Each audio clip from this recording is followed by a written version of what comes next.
Hola a todos. Hoy vamos a hablar de algo entretenido. Vamos a hablar de la historia de Volkswagen y por ende del escarabajo. ¿Qué pasa si os digo que en realidad lo diseñó un judío húngaro? Que Porsche se quedó con los planos del coche, que el innombrable lo vendió, más bien lo cobró y no entregaba los coches, y que el que salvó a la Volkswagen fue un inglés. ¿Qué os parece? Bienvenidos a Charla Motor. Wanna move my feet, wanna drink my wine, wanna move my feet, wanna drink my wine. Empecemos por el primer protagonista, que es Joseph Ganz.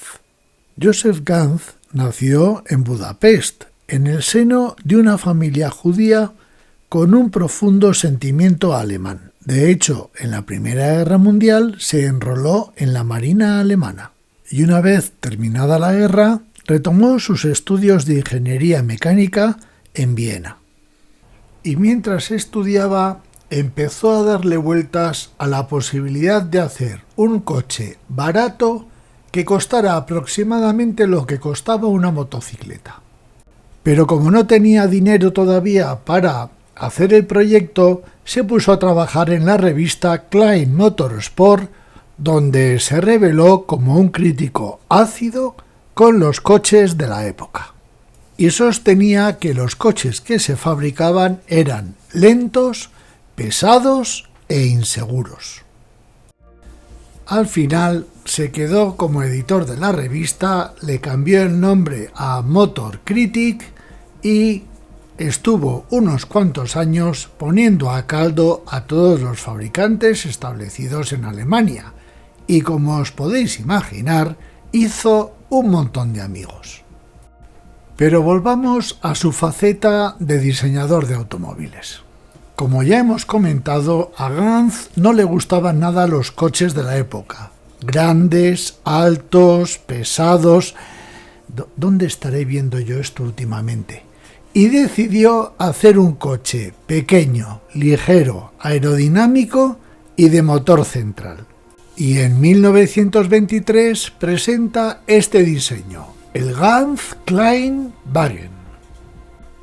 Y mientras tanto sigue atizando a las fábricas de la época a través de la revista, y en 1927 es cuando ya se hace el editor en jefe de la revista Motor Critic. A los fabricantes encima no se les ocurre otra que boicotearle, meterle pleitos, en fin, darle la lata, con lo cual la publicidad de este hombre aumenta porque era el que se enfrentaba al poder establecido en el mundo del automóvil. Ya es un hombre famoso y tiene dinerito. Se pone en contacto con varios fabricantes y, como resultado, presenta en 1929 un primer prototipo, el Hardy Ganz.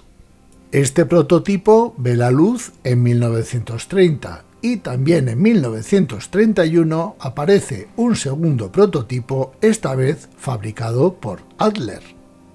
¿Y a que no sabéis cómo se llama a este segundo prototipo?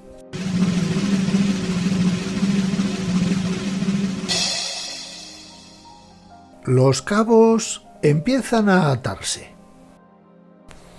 El impacto de ambos prototipos es notable y a Ganz lo contratan como asesor tanto en Mercedes como en BMW. Pero el primer fabricante que hace un coche siguiendo absolutamente las directrices de Ganz es Standard, que presentan los prototipos Standard Superior 1 y 2 en 1933 y 1934. No me digáis que este segundo prototipo, este de aquí, no se empieza a parecer sospechosamente a uno que yo me sé. El primer prototipo se presenta, como ya hemos dicho, en 1933 en el Salón del Automóvil de Berlín. ¿Y a que no sabéis a quién le llama la atención? Exacto, al nuevo mandamás de Alemania. que se muestra vivamente interesado, sobre todo cuando se entera que el precio de venta podía estar en unos 1.600 marcos. Pero claro, Ganz era judío y se busca una solución. Se arresta a Ganz, se le libera, pero Ganz lógicamente pone pies en polvorosa, se va a Suiza y curiosamente el mismo mes en el que Ganz huye a Suiza, el innombrable le asigna el proyecto de un coche popular a Porsche. Proyecto que se denomina, oh casualidad, Volkswagen. Y aquí tenéis el anuncio del estándar superior de 1934 anunciando un Volkswagen. Pues eso, que Porsche se quedó con el proyecto con un par de Volkswagens. Y si a alguien le queda alguna duda, aquí tenéis otro anuncio del estándar superior como Deutschen Volkswagen. El pobre Joseph Ganz acabó sus días en Australia trabajando para la Holden, la marca de coches australiana. Y respecto a Porsche, pues qué vamos a decir, un señor que fue el responsable del rotundo fracaso del carro de combate Tigre 1, sí, no me he vuelto loco, del fracaso del tanque Tigre 1, que obligó a los constructores del carro Tigre a usar la torreta diseñada por Porsche, que obligó a que el carro fuera tan grande que ni siquiera cabía en los trenes. Simplemente tenéis que ver los comentarios que hizo sobre el carro Tigre Otto Carius, el mayor as de los carros de combate de la Segunda Guerra Mundial, junto con Kurt Nispel. Os cuento algunos problemas que tenía el carro Tigre. El primero, la fiabilidad de la caja de cambios. La mitad de los Tigres fabricados se dejaron de utilizar porque les falló la caja de cambios, diseñada por Porsche. Además, tenía problemas de consumo y el giro de la torreta estaba condicionado por las revoluciones del motor. Pero me estoy desviando del tema. Volvamos a Volkswagen.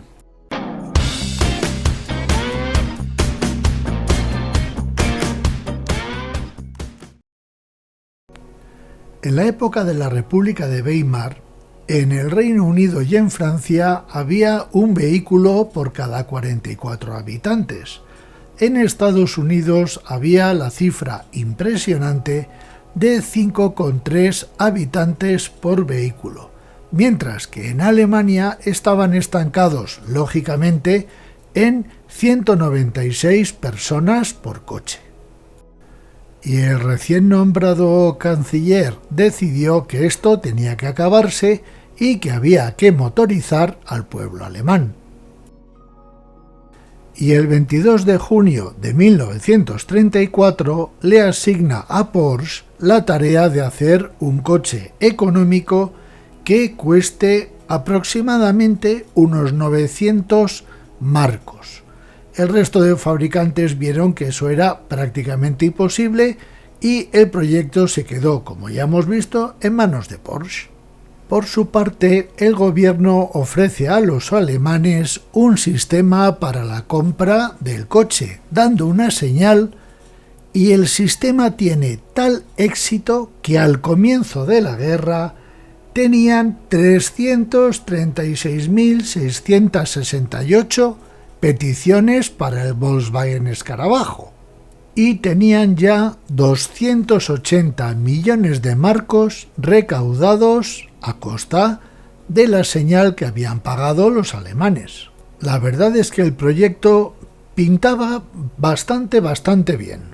Y en febrero de 1936, Volkswagen presenta 30 prototipos que se van a utilizar para pruebas de conducción en todo tipo de asfaltos y de condiciones. Pero la realidad es que el proyecto empezaba a alargarse y alargarse y alargarse. Y el que más manda decide que este proyecto va a estar en manos de él. Y decide la construcción de una megafactoría en la localidad de Fallersleben, en el condado de Wolfsburgo. Porsche seguía al frente del proyecto, pero el que mandaba era el mismísimo Führer, que incluso retocó la carrocería del Beetle o del escarabajo. La ceremonia de inauguración de las instalaciones o de la colocación de la primera piedra, como os podéis imaginar, fue todo un acontecimiento. Pero los alemanes seguían pagando su cuota de 5 marcos semanales para la compra de su Volkswagen, pero seguía sin haber coches. Y además, pues comenzó la Segunda Guerra Mundial. Y claro, los esfuerzos se desviaron a la fabricación de material militar. Total, que al final, hasta verano de 1944, se habían fabricado la friolera de 671 unidades. Y además el curso de la guerra iba de mal en peor para Alemania. Y encima, al final de la guerra, todo el dinero que se había guardado de las señales de los alemanes, que no se gastó, se lo quedaron los rusos. Y el 12 de abril de 1945, las tropas estadounidenses capturan la fábrica de Volkswagen, fábrica que no se destruyó pese a que se recibieron órdenes para ello. Y en mayo de 1945 la fábrica pasa a la administración británica, ya que se encontraba dentro del área asignada a los británicos. Y al principio la fábrica se dedica a la reparación y mantenimiento de vehículos militares aliados. Y se destina a esta fábrica al mayor o comandante en España, Iván Hirst, o Hirst dicho en español, un personaje clave en la historia de Volkswagen, que la verdad es que tiene mucha gracia, porque Ganz era húngaro, Porsche era austriaco, y al final la marca la salva un británico. Hirst era ingeniero óptico, un hombre muy inteligente, pero sobre todo era un tipo pragmático.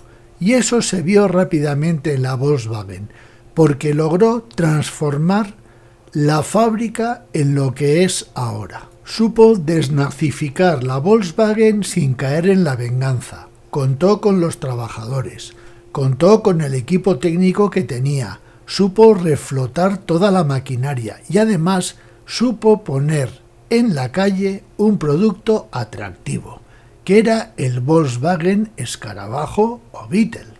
Abandonó la Volkswagen en 1955 para ser uno de los que participaron en la fundación de la OCDE. Imaginaos qué personaje más interesante, el mayor Hirst. De la historia del escarabajo, pues ya sabéis, se convirtió en uno de los coches más populares que han existido e ironías del destino, al final Volkswagen compró Porsche. Muchísimas gracias como siempre y hasta la próxima.